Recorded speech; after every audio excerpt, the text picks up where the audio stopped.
Hey guys, welcome back to my channel Vinsal biology. दोस्तों, आज का जो वीडियो है इसमें हम रेडियो रिसेप्टर एसे के बारे में देखने वाले हैं। ये एक टेक्निक होती है जिसके बारे में हम हर एक चीज स्टडी करेंगे। So let's get started with the lecture guys. सबसे पहले अगर हम यहाँ पर देखें रेडियो रिसेप्टर एसे, ये बेसिकली टेक्निक किस लिए हम करते हैं, क्यों करते हैं, आइए हम इसको समझते हैं। देखो, रेडियो मतलब यहाँ पर कुछ तो रेडियो लेबल्ड चीजों के बारे में हम यहाँ पे बात कर रहे हैं। और रिसेप्टर यानी कि यहाँ पर कहीं पे तो कुछ रिसेप्टर से रिलेटेड चीजें हैं। ऐसे मतलब हम यहाँ पर फाइंड आउट करना चाहते हैं, हम यहाँ पर क्वांटिटेटिव एनालिसिस करना चाहते हैं। क्वांटिटेटिव एनालिसिस यानी कि हम क्वांटिटी फाइंड आउट करना चाहते हैं किसी मॉलिक्यूल की, किसी सब्सटेंस की। अब ये मॉलिक्यूल सब्सटेंस हार्मोन हो सकता है, ग्रोथ हार्मोन हो सकता है, न्यूरोट्रांसमीटर हो सकता है, विटामिन हो सकता है, ड्रग हो सकता है। कि किसी भी सैंपल में, फॉर एग्जांपल मेरे पास कोई पर्सन है, उस पर्सन की बॉडी में से मैंने सैंपल एक्सट्रैक्ट किया है और मैं जानना चाहती हूँ कि इस स्पेसिफिक सैंपल में हार्मोन्स का अमाउंट कितना प्रेजेंट है। तो अगर मैं ये चीज पता लगाना चाहती हूँ तो इसके लिए हम रेडियो रिसेप्टर ऐसे कर सकते हैं। इसमें हम क्या करते हैं, बेसिकली बहुत सिंपल टेक्निक है ये। हम यहाँ पर इस कंडीशन में रिसेप्टर्स यूज करते हैं। हम सबको पता है किसी भी सेल के पास किसी भी लाइगेंड के लिए रिसेप्टर्स प्रेजेंट होते हैं। बस हम यहाँ पर उन्हीं रिसेप्टर्स को यूज करेंगे और ये रिसेप्टर्स को हम दो तरीके के लाइगेंड देंगे।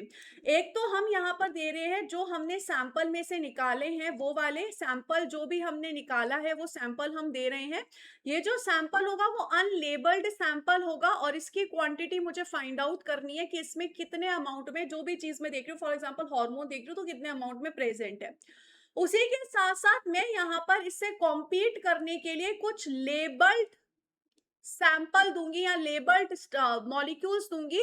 लेबल्ड यानी कि वो रेडियो लेबल्ड है, रेडियो लेबल्ड है यानी कि मैं उन्हें चेक कर सकती हूँ कि वो कितने अमाउंट में प्रेजेंट है, इसलिए वो कुछ फ्लोरोसेंट या रेडियो लेबल रिलीज करेंगे, लाइट एमिट करेंगे, जिसकी वजह से मैं ये चेक कर सकती हूँ कि हाँ भाई ये कितने अमाउंट में प्रेजेंट है।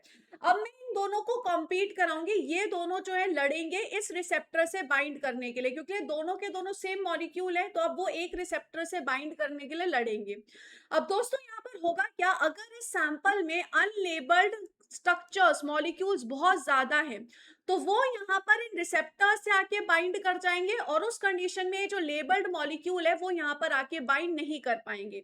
वहीं अगर इस सैंपल में ये अनलेबल्ड मॉलिक्यूल्स जो है वो कम प्रेजेंट है तो ये यहाँ पर इस कंडीशन में आके बाइंड नहीं कर पाएंगे और ये जो लेबल्ड मॉलिक्यूल्स है वो यहाँ पर आके बाइंड कर जाएंगे।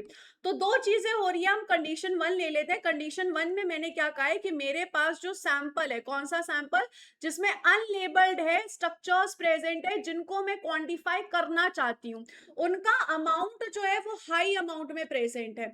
हाई अमाउंट में अगर ये प्रेजेंट होंगे तो वो इस कंडीशन में कॉम्पीट कर सकते हैं, बहुत अच्छे से कॉम्पीट कर पाएंगे उन सभी के साथ जो लेबल्ड मॉलिक्यूल है। तो इस कंडीशन में जितने भी रिसेप्टर्स होंगे उनसे ज्यादा कौन आके बाइंड करेगा, उनसे ये अनलेबल्ड सैंपल ज्यादा आके बाइंड करेंगे। तो इस कंडीशन में जो रेडियो एक्टिविटी है वो ऑब्वियस सी बात है मुझे कम देखने को मिलेगी। रेडियो एक्टिविटी इस कंडीशन में मुझे बहुत कम देखने को मिलेगी। अपोजिट अगर मैं यहाँ पर बात करूं कि मेरे पास ये जो सैंपल है वो बहुत लो प्रेजेंट है तो उस कंडीशन में ये इतने अच्छे से कॉम्पीट नहीं कर पाएगा। इस कंडीशन में जो मेरा रिसेप्टर है उसके साथ आके कौन बाइंड आ जाए कर जाएगा, उसके साथ आके यहाँ पर जो रेडियो लेबल मॉलिक्यूल है वो आके बाइंड कर जाएंगे।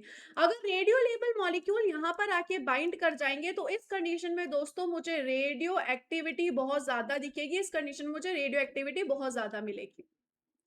अब इस चीज का ही अगर मैं ग्राफ प्लॉट कर दूं, अगर मैं इस तरीके से एक्स एक्सिस और वाई एक्सिस पे ग्राफ प्लॉट कर दूं तो एक्स एक्सिस पे फॉर एग्जांपल मैं लिखती हूँ कॉन्सेंट्रेशन ऑफ अनलेबल्ड मॉलिक्यूल के, अनलेबल्ड मॉलिक्यूल जो है जो सैंपल में मॉलिक्यूल है उसकी कॉन्सेंट्रेशन कितनी है, और वाई एक्सिस पे मैं लिख देती हूँ कि मुझे रेडियो एक्टिविटी कितनी मिली है। अब मुझे जितनी ज्यादा रेडियो एक्टिविटी मिलेगी दोस्तों उतना ही लो कॉन्सेंट्रेशन यहाँ पर होगा ये अनलेबल्ड स्ट्रक्चर का।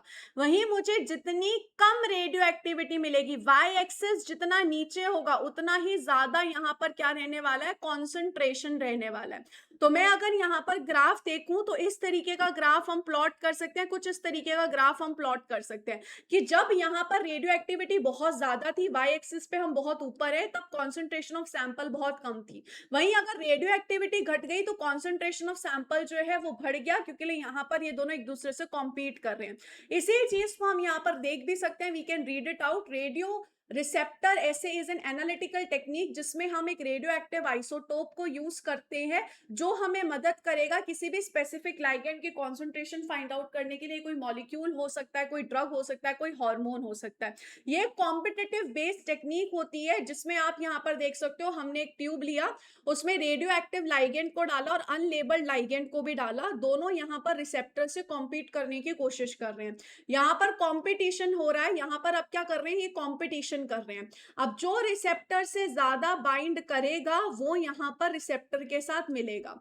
अब इसके बाद यहाँ पर हम दोस्तों क्या करते हैं, क्योंकि लिए अब यहाँ पर फ्री लाइगेंड भी बहुत सारे प्रेजेंट होंगे और बहुत सारे ऐसे लाइगेंड होंगे जो रिसेप्टर के साथ बाउंड है, तो हमें इन्हें भी सेपरेट करना होगा ताकि सिर्फ और सिर्फ हमें रिसेप्टर बाउंड लाइगेंड ही मिले, फ्री लाइगेंड ना मिले।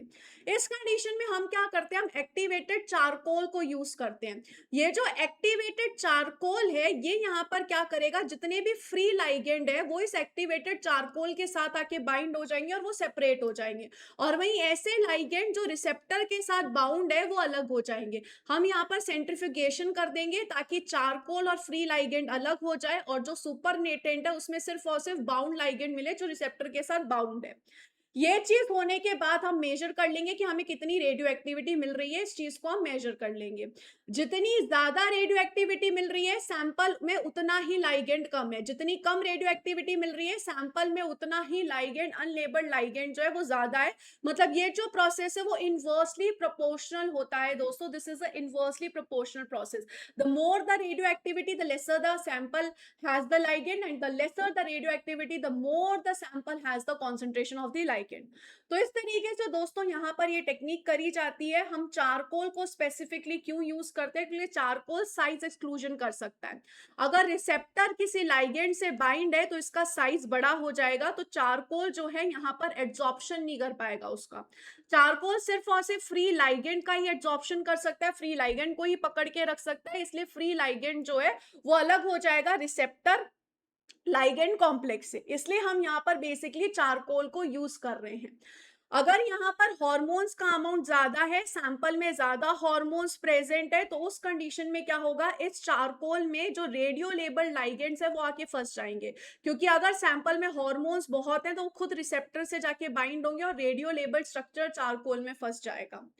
वहीं दूसरी तरफ अगर हार्मोन का अमाउंट सैंपल में कम है, अनलेबल्ड लाइगेंड कम है, तो इस कंडीशन में जो रेडियो लेबल्ड लाइगेंड्स हैं वो जाके रिसेप्टर से ज्यादा बाउंड होंगे, और ये जो लो हार्मोन की कॉन्सेंट्रेशन है ये यहाँ पर क्या कर सकती है, ये यहाँ पर ज्यादा जाके बाइंड हो सकती है चारकोल एड्सॉर्प्शन चारकोल के साथ। तो इस तरीके से बेसिकली इस टेक्निक को दोस्तों परफॉर्म किया जाता है और इस तरीके से यहाँ पर इस रिजल्ट को देखा जाता है। वंस अगेन देख सकते हो ये एक स्टैंडर्ड कर्व है जिसमें जितनी कम कॉन्सेंट्रेशन यहाँ पर होगी सैंपल में उतनी ही ज्यादा रेडियो एक्टिविटी है। तो हम इस स्टैंडर्ड कर्व को देख सकते हैं और इसको यूज करके हम कहीं पे भी प्लॉट कर सकते हैं। फॉर एग्जांपल ये मेरे पास एक स्टैंडर्ड कर्व है, अब जो मुझे यहाँ पर मैंने रिएक्शन करवाया उसमें फॉर एग्जांपल मुझे रेडियो एक्टिविटी यहाँ पर मिली, तो इस रेडियो एक्टिविटी अगर इतनी मिली तो मैं इसको प्लॉट करके ये देख सकती हूँ कि ये जो मेरे पास अननोन सैंपल है उसकी कॉन्सेंट्रेशन कितनी है, मैं ये फाइंड आउट कर सकती हूँ। तो इस तरीके से हमारे पास जितनी भी रेडियो एक्टिविटी मिल रही है हमें उसको हम स्टैंडर्ड ग्राफ के साथ प्लॉट करके फाइंड आउट कर सकते हैं कि जो अननोन सैंपल है वो कितने अमाउंट में प्रेजेंट है। तो इस तरीके से दोस्तों ये इजी पीजी वे में टेक्निक करी जाती है और इस कंडीशन में हम रेडियो लेबल्ड मॉलिक्यूल्स अलग अलग ले सकते हैं। रेडियो आइसोटोप हम यूज कर सकते हैं, आयोडीन को, ट्रिटियम को, कार्बन 14 को, फास्फोरस 32 को, और ज्यादातर आयोडीन 125 को ही यूज किया जाता है। रेडियो आइसोटोप जो है वो ज्यादातर 125 आयोडीन ही यूज किया जाता है जो गामा रेडिएशन जो है रिलीज करता है। तो इस तरीके से दोस्तों ये टेक्निक करी जाती है, इसमें रेडियो आइसोटोप को यूज किया जाएगा और इस तरीके से यहाँ पर ये पूरा का पूरा जो टेक्निक है ये करी जाएगी। आइए इससे रिलेटेड एक क्वेश्चन सॉल्व कर लेते हैं। आई होप आपको ये टेक्निक समझ में आ गई होगी। इससे रिलेटेड सीएसआई ने एक बार सीएसआई ने दिसंबर 2023 में क्वेश्चन पूछा था कि certain statements are made below regarding the radio receptor assay technique. It is a competitive protein binding method. Yes, इसमें कॉम्पिटिशन के थ्रू बाइंडिंग हो रही है, नॉन कॉम्पिटिटिव नहीं है। इसमें दो स्ट्रक्चर्स कॉम्पीट कर रहे हैं। ए स्टेटमेंट जैसे ही सही होगी, इसे काटो इसे काटो। Radio ligand is present in excess of unlabelled ligand की रेडियो लाइगेंड हम एक्सेस में नहीं प्रोवाइड करेंगे दोस्तों, अनलेबल्ड लाइगेंड एक्सेस में होने चाहिए। अगर रेडियो लाइगेंड ही एक्सेस में प्रेजेंट होंगे तो वो सारे के सारे रिसेप्टर से जाके बाइंड कर जाएंगे, और अगर वो सारे के सारे रिसेप्टर से बाइंड कर जाएंगे तो उस कंडीशन में हमें अनलेबल्ड लाइगेंड के बारे में कुछ पता ही नहीं चलेगा। हमें तो अनलेबल्ड लाइगेंड के बारे में पता लगाना है ना, तो हम रेडियो लाइगेंड की कॉन्सेंट्रेशन कम कर रखेंगे। तो यहां पर कौन सा हो गया, डी स्टेटमेंट सही हो गया। Activated charcoal incubation and further centrifugation lead to the separation of free ligand in the charcoal pellet. Yes, जो चारकोल पैलेट है उसमें आके यहाँ पर जो हमारा फ्री लाइगेंड है वो बाइंड कर जाता है, और जो बाउंड लाइगेंड है वो अलग हो जाता है। तो एडी स्टेटमेंट सही है, C option is absolutely correct. So guys, ये हमारी आज की क्लास थी regarding R technique. I hope आपको ये टेक्निक बहुत अच्छे से समझ में आ गई होगी, इसमें कोई भी दिक्कत तकलीफ परेशानी नहीं फील हो रही होगी आपको। वंस अगेन दोस्तों, अगर आपको बंसल बायोलॉजी के साथ पढ़ना है नेक्स्ट जून के लिए, तो लैक ओपेरॉन बैच 30 जुलाई से शुरू हो रहा है, और अगर आप दिसंबर के लिए तैयारी कर रहे हो तो ओपेरॉन बैच अवेलेबल है। इसके अलावा अगर आप कोई भी एग्जाम टारगेट कर रहे हो, CSI NET, GATEs, UET, IIT, JAM, DBT, कोई भी अगर आप टारगेट कर रहे हो, बंसल बायोलॉजी पे आप जुड़कर पढ़ सकते हो। I wish you all the very best, guys. Take care of yourself. Thank you so much. Bye bye.